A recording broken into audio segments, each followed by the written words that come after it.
Today I'll be looking at one of the best deities for a starter practitioner. She's friendly, strong, pure, and wise, the protector of women, children, and animals, goddess of the moon and the hunt. That's right, today we'll be looking at Artemis, the powerful young huntress who watches after her own with care and compassion. Let's get started.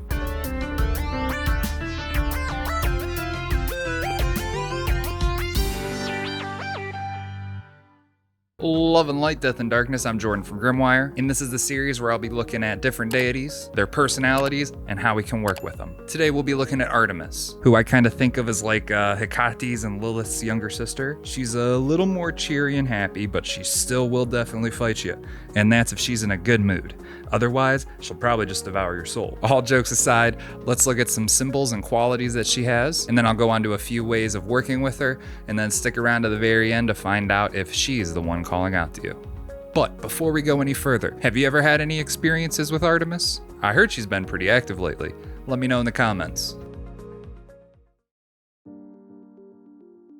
Artemis can definitely be one of the most friendly and the most powerful for a beginner to start working with. Her main symbols are the bow, which can represent her protective side, especially of children, women, and those who are less able to defend themselves.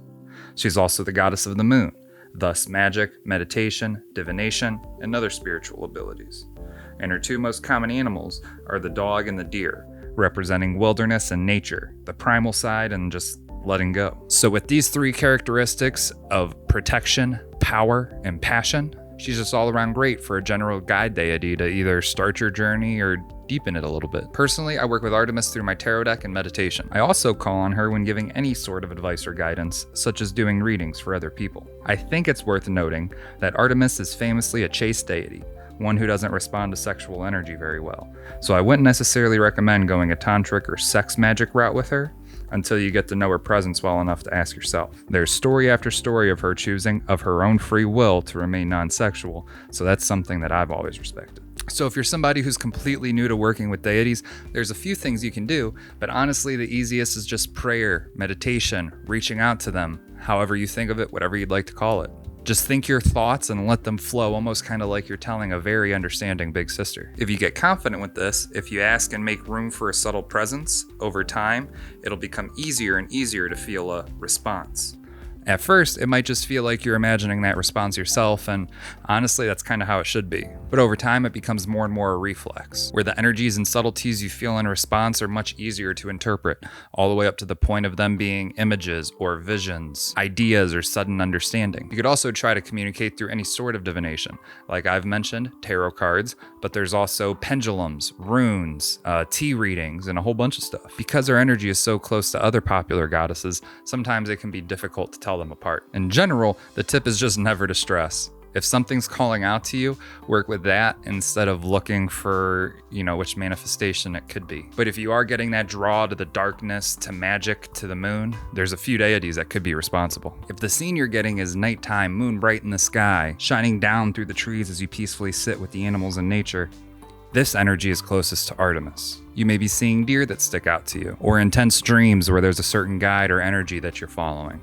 Artemis, in my experience, feels exactly like that, like a guide or a friend. While Hecate is more likely to be seen in a graveyard, the only light coming from her own torch, and Lilith is kind of just like a black void, the only light coming from her herself, they both, along with Kali, tend to feel hypnotic and chaotic, which is exactly perfect for who they are, but that's not entirely Artemis.